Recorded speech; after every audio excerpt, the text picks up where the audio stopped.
It's nice to see you again. We're Nice to see you recording, too. is that okay with you? Yeah. Yeah, okay, take a seat. Okay, so I'm just going to go over all your results and stuff from the health tests and the questionnaires and stuff. So first we'll do, I'm going to tell you the 5 strategies that, like, I'm going to tell you like 5 strategies to improve your weightlifting.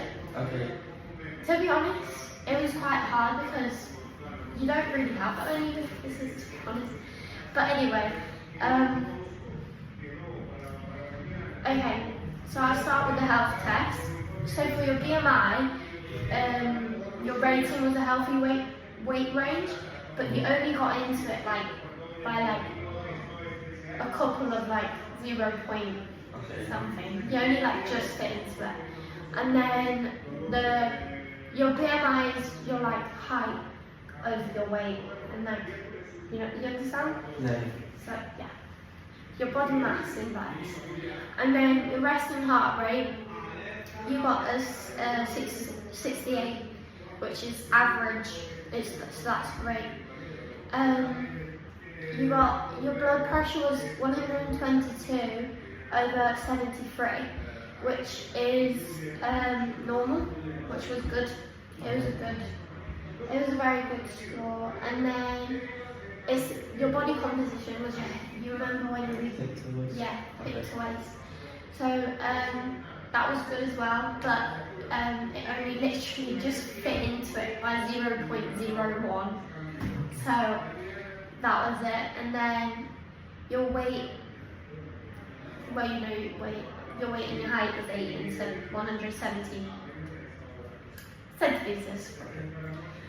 Okay, so now I'm going to tell you like the strengths of your health questionnaire and your, not the mental health questionnaire, the health one, the physical one, and your health test.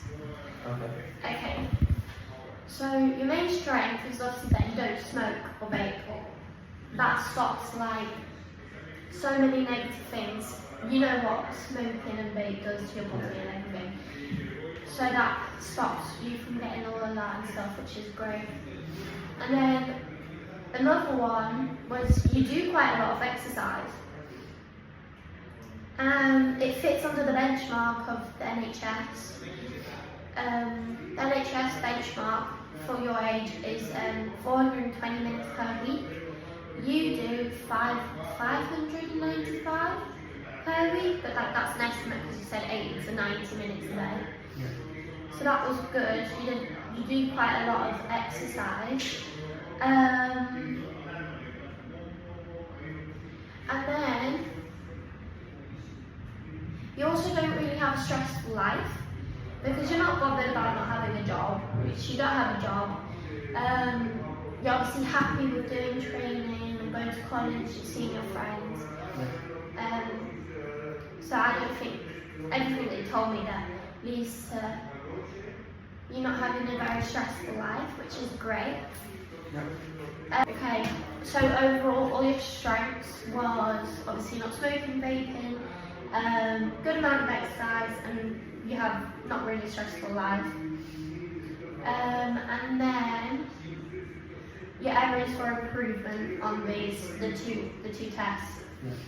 So basically, your BMI and obviously your body composition only just fit into the range.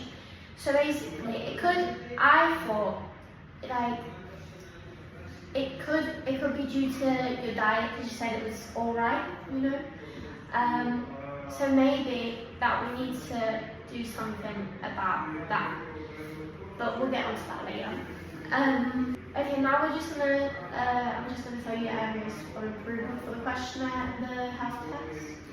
So basically, obviously, I told you before, your BMI and your body composition only just fits into the benchmarks. Do you want to know what the benchmark? Not really. Yeah, no worries.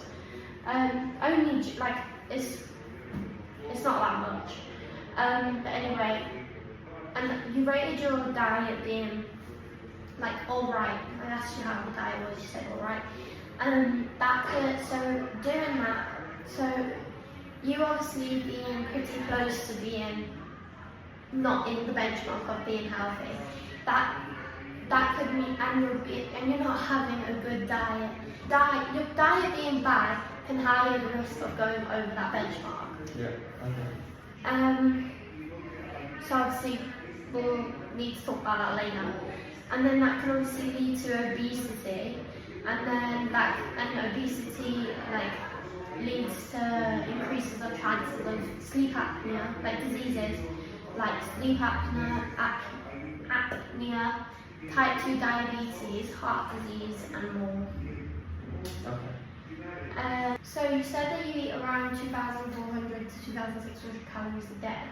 So according to the NHS, the benchmark is 2,500. So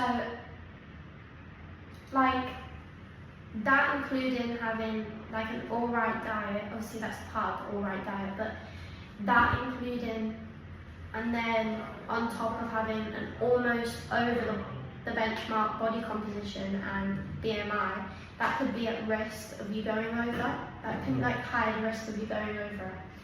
So obviously that's part of your diet, which I said before. I was just adding it in. And then you also said you didn't eat much fruit and vegetables. Obviously that can lead to nutrient deficiencies, digestive problems, and cardiovascular problems.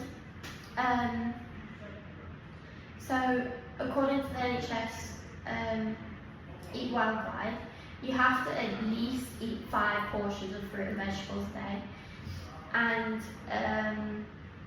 base meals on whole grain starchy foods, lean protein, and healthy fats. So that will improve your diet.